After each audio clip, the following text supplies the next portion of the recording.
संविधान कहता है कि each and every citizen equal before the law.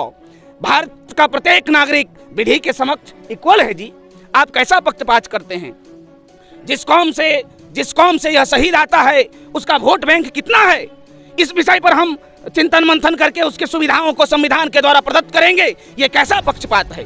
संविधान के 424 अनुच्छेदों में कहीं भी नहीं लिखा हुआ है कि जिस कौम की संख्या कम है उसको हम वोट बैंक की दृष्टि से देखकर संवैधानिक सुखों को संविधान के द्वारा प्रदत्त रेमेडाइज को प्रदान किया जाए। इस पर अभी तक राज्य सरकार द्वारा आर्थिक सहायता जो थी वो भी नहीं मिल पाया है, और भी बहुत से काम है, जैसे डिग्री कॉलेज में इनका नामांकन कराना था, इनके नाम पे करवाना था। हाँ, और प्रतापपुर वाला रोड का नामकरण इनके नाम पे कराना था, और भी बहुत सी काम है जो लेटर दे रखे हैं हमने सीएम साहब को। अभी तक कुछ भी पूरा नहीं हो पाया है, नहीं ठोस पहल नहीं देख रही है। और मुझे अब तो मेरी एक बेटी है और उसका उज्जवल भविष्य बनाना है हमें, उसमें आप सबों का हमें सहयोग चाहिए। हाँ, बच्ची का पढ़ाई हम डिनोबली में कराना चाहते हैं, धनबाद में, और कुछ हमको वहाँ पे मतलब छूट भी मिले। आज यही अगर दूसरे समाज का होता तो आज जो है ना यहाँ पूरा धनबाद जिला ही नहीं, सरकार, झारखंड सरकार उठ के आ जाती। क्या शासन प्रशासन को ज्ञान नहीं कि जैसलमेर बॉर्डर पर संदीप सिंह ने एक रणकौशलता पूर्वक अपने शक्ति का प्रदर्शन करते हुए इस माँ भारती को सुरक्षित करने के लिए अपने प्राणों की आहुति दे दी। अरे ऐसे वीर के लिए क्या हमें चिल्लाना पड़ेगा? ऐसे वीर के लिए क्या हमें आंदोलन करना पड़ेगा? ऐसे वीर के लिए क्या हमें पुण्यतिथि के माध्यम से शासन प्रशासन को अवगत कराना पड़ेगा कि इनके हक, अधिकार और इनके बाल बच्चों के भविष्य को सुरक्षित करने के लिए जो भी हमें संविधान के द्वारा सुविधाएं प्राप्त हैं वह मिलना चाहिए। ये एक नमूना है चरक कला, जो ये संदेश पूरा देश को दिया है। माँ भारती के लिए अगर जरूरत पड़े तो अपना शीश कटाने के लिए हमारे समाज के वीर योद्धा तैयार हैं। सरकार कितना गंभीर दिख रही है शहीद के सम्मान के प्रति?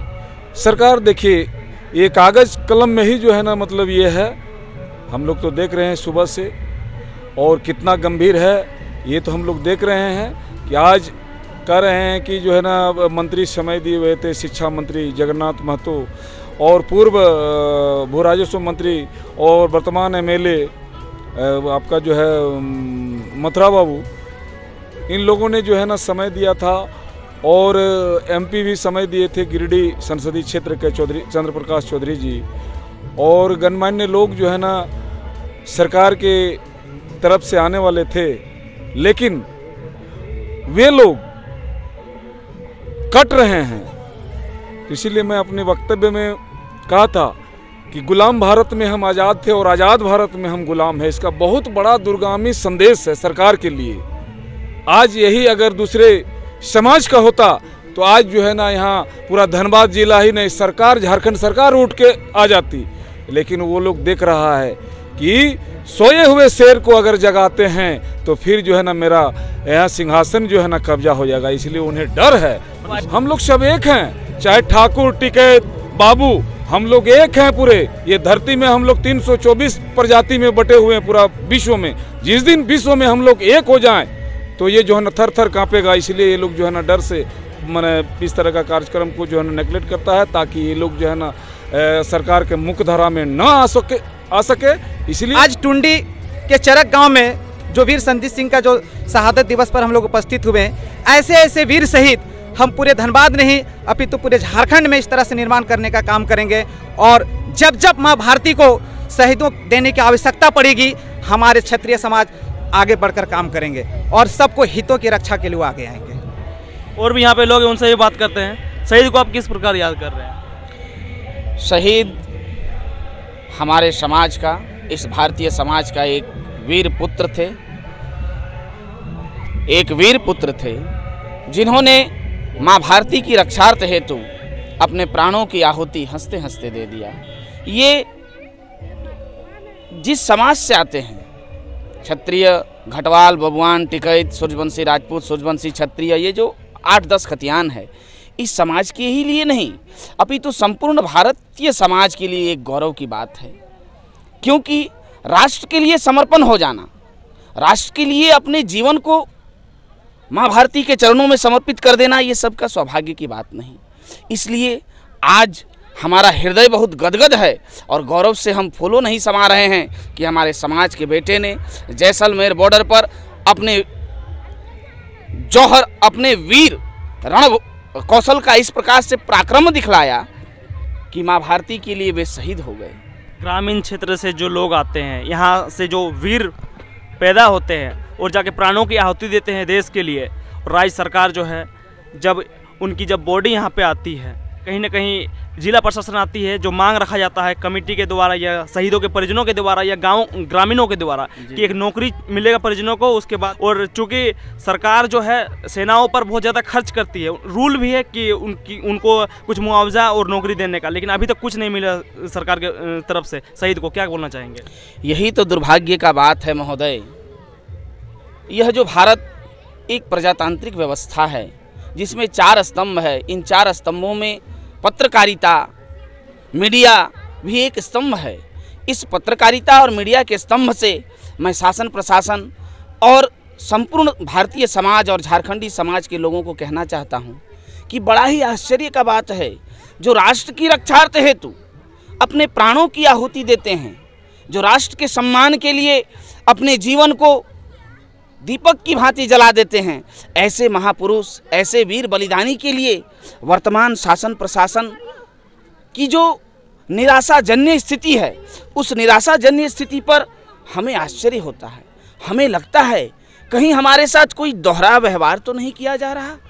मैं भी झारखंडी, हमारा समाज भी झारखंडी, और जिस समाज से आते हैं वह भी समाज झारखंडी समाज, लेकिन आज साल भर होने को है और संविधान के द्वारा जो भी सुविधाएं एक वीर शहीद सैनिक को दिया जाता है, वो सुविधाओं को देने में इतना विलंब क्यों? इससे हमें पता चलता है कि कहीं हमारे साथ पक्षपात तो नहीं हो रहा। और जिस दिन इस समाज को पता चल जाएगा कि शासन प्रशासन के द्वारा हमारे साथ पक्षपात किया जा रहा है, तो संविधान के द्वारा प्रदत्त जो शक्तियां हैं, संविधान जो हमें आंदोलन करने की शक्ति देती है, उन शक्तियों को अंगीकार करके इस झारखंड सहित संपूर्ण भारत में इस प्रकार का आंदोलन किया जाएगा कि कोई भी वीर शहीद सैनिक के साथ किसी भी प्रकार का पक्षपाती व्यवहार किसी भी शासन प्रशासन के द्वारा भविष्य में ना हो। इसकी भी चेतावनी इस मंच के माध्यम से मैं शासन प्रशासन को देना चाहता हूं कि एक ऐसा शहीद जो अपनी प्राणों की आहुति जैसलमेर बॉर्डर पर हंसते हंसते दे देता है, आज उसके सम्मान के लिए प्रतिमा बनाने के लिए हमें सामाजिक संगठन करके शासन को अवगत कराना पड़ता है। बीएड कॉलेज उनके नाम से बनाने के लिए जनसमूह को एकत्रित करके हमें उन्हें अवगत कराना पड़ता है। इस प्रकार की जो परिस्थिति का निर्माण शासन प्रशासन के द्वारा शहीद के साथ हो रहा है, यह निर्माण कहीं विद्रोह का रूप न धारण कर ले। संपूर्ण झारखंड सहित पूरे भारतवर्ष में एक ऐसा आंदोलन खड़ा किया जाएगा कि किसी भी शहीद के साथ इस प्रकार का अन्याय न हो। संविधान के द्वारा जो भी रेमेडाइज हमें उपलब्ध है, उन रेमेडाइज को देने में इतना विलंब क्यों किया जा रहा है? यहाँ बीएड कॉलेज बनने की बात हो रही है, उस बीएड कॉलेज में शहीद संदीप सिंह का नाम से उस बीएड कॉलेज का निर्माण हो, इस बात के लिए हमें चिल्ला चिल्ला के कहना पड़ता है, माइक लगा के कहना पड़ता है। संविधान के द्वारा जो हमें प्रदत्त शक्तियां हैं, उन शक्तियों का प्रयोग करके आंदोलन के माध्यम से कहना पड़ता है। क्या शासन प्रशासन को ज्ञान नहीं कि जैसलमेर बॉर्डर पर संदीप सिंह ने एक रणकौशलता पूर्वक अपने शक्ति का प्रदर्शन करते हुए इस माँ भारती को सुरक्षित करने के लिए अपने प्राणों की आहुति दे दी। अरे ऐसे वीर के लिए क्या हमें चिल्लाना पड़ेगा? ऐसे वीर के लिए क्या हमें आंदोलन करना पड़ेगा? ऐसे वीर के लिए क्या हमें पुण्यतिथि के माध्यम से शासन प्रशासन को अवगत कराना पड़ेगा कि इनके हक अधिकार और इनके बाल बच्चों के भविष्य को सुरक्षित करने के लिए जो भी हमें संविधान के द्वारा सुविधाएं प्राप्त हैं वह मिलना चाहिए। यह तो स्वतः होने वाली क्रिया है। जिस प्रकार से रात्रि घट जाती है और सूर्य उग जाता है और सूर्य अस्त होने के बाद चंद्रमा का उदय होता है। ये जो प्राकृतिक प्रक्रिया है, इस प्रक्रिया को करने के लिए आंदोलन, इस प्रजातांत्रिक देश में आंदोलन, जिसमें कहा गया है, संविधान कहता है कि each and every citizen equal before the law. Bharat का प्रत्येक नागरिक विधि के समक्ष इक्वल है जी। आप कैसा पक्षपात करते हैं? जिस कौम से यह शहीद आता है उसका वोट बैंक कितना है, इस विषय पर हम चिंतन मंथन करके उसके सुविधाओं को संविधान के द्वारा प्रदत्त करेंगे। ये कैसा पक्षपात है? संविधान के 424 अनुच्छेदों में कहीं भी नहीं लिखा हुआ है कि जिस कौम की संख्या कम है उसको हम वोट बैंक की दृष्टि से देखकर संवैधानिक सुखों को संविधान के द्वारा प्रदत्त रेमेडाइज को प्रदान किया जाए। इस प्रकार की पक्षपाती नियमावली और इस प्रकार का लुक्का छुपी का खेल बहुत दिन तक नहीं चलने वाला, क्योंकि अब यह समाज जाग गया है, यह समाज नौजवान हो गया है और इतिहास साक्षी है कि जब जब इस समाज ने आह्वान किया है रण के लिए, संपूर्ण समाज एकत्रित होकर ऐसे पराक्रम का इतिहास रचा है कि आज बड़े बड़े लाइब्रेरियों में जाकर देखें, हमारे समाज के नाम से जो पुस्तकें छपी हैं उससे लाइब्रेरियां पटी पड़ी हैं। ऐसे वीर और वीरांगनाओं की इतनी कहानियां हैं कि जिसको पढ़ते पढ़ते आपका उम्र खत्म हो जाएगा, लेकिन वीर और वीरांगनाओं की कहानियां खत्म नहीं होंगी। ऐसे कौम से आने वाले वीर शहीद संदीप सिंह जो जैसलमेर बॉर्डर पर अपने प्राणों को उत्सर्ग करते हैं माँ भारती की रक्षा के लिए, आज उनके लिए ये बड़ा ही दुखद बात है जी कि आज उनके लिए, उनके हक अधिकार के लिए हमें समाज को बुलाकर मंच बनाकर शासन प्रशासन को अवगत कराना पड़ता है। ये कैसा अन्याय है? ये किस प्रकार का रेमेडाइज है? हमें समझ में नहीं आता। हमारे पूर्वजों ने बड़े ही इज्जत और बड़े सम्मान से इस संविधान को अंगीकार किया और इस संविधान के द्वारा प्रदत्त जो रूल रेगुलेशन है उसको माँ भारती की भांति पवित्र मानकर उसका हम अनुसरण कर रहे हैं। उसके उपरांत भी हमें इस दृष्टि से देखा जाए कि हमारा वोट इस क्षेत्र में, इस समाज का वोट कितना है, उस क्षेत्र में उस समाज का वोट कितना है, वोट के अनुसार हमें न्याय मिलेगा क्या? वोट के अनुसार हमें न्याय मिलेगा? ऐसा न्याय हमें नहीं चाहिए। न्याय देना है तो संविधान कहता है कि भारत का प्रत्येक नागरिक विधि के समक्ष बराबर है, चाहे वह किसी भी कौम से आए, किसी भी जाति से आए, किसी भी बिरादरी से आए। इतना सुंदर संविधान, इतना सुंदर कॉन्स्टिट्यूशन, इस कॉन्स्टिट्यूशन के द्वारा प्रदत्त ये प्रोविजन, जिसके माध्यम से अगर उसका ईमानदारी पूर्वक उस प्रोविजन को एक्सीड किया जाए तो each and every citizen of India preserve by the constitution of India, ये ऐसा प्रकार का संविधान है जी। उसके उपरांत भी संदीप सिंह के लिए आज साल भर हो गया। एक प्रतिमा बनाने के लिए हमें एकत्रित होकर हल्ला करना पड़ता है, बीएड कॉलेज बनाने के लिए हमें शासन प्रशासन को कहना पड़ता है। क्या शासन प्रशासन को पता नहीं? क्या यहाँ के लोकल शासन प्रशासन को पता नहीं कि एक यहाँ का चरक कला का एक लोकल बच्चा, एक लोकल वीर भारत भूमि के लिए शहीद हुआ, उसके लिए जितना कुछ भी किया जाए कम है।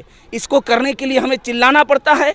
ठीक है, हम चिल्लाएंगे और हमें यदि हमारा अधिकार नहीं मिला, हमारे वीर शहीद को यदि उसका सम्मान पूर्वक सम्मान नहीं मिला, तो हम सदन, सड़क से लेकर सदन तक आंदोलन करेंगे जी। और इस प्रकार का आंदोलन करेंगे कि शासन प्रशासन का कुर्सी टगमगा जाएगा। हमें कम ना के हमारे इतिहास को खोलकर जरा बड़े बड़े चश्मों को पहनकर पढ़ें कि हम कौन हैं और हमारे पूर्वजों ने 547 रियासतों को दान में दिया, तब जाकर प्रजातंत्र इस धरा भूमि पर रन कर रहा है।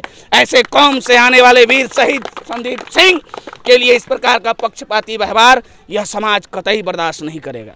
जिस संदीप ने बलिदान दिया, उनके घर में आज दीप बुझ गया है। क्या कोई ऐसे घर का दीपक जाने को तैयार रहेगा बॉर्डर पर, अगर सरकार की यही जो स्वभाव रहे तो? सरकार की जो स्वभाव रहे, सरकार जो करे सो करते रहे, लेकिन माँ भारती के लिए यदि इस समाज से 12 बजे रात भी आवाज़ दिया जाए तो हमारा बच्चा एक टांग पर खड़ा रहेगा जी।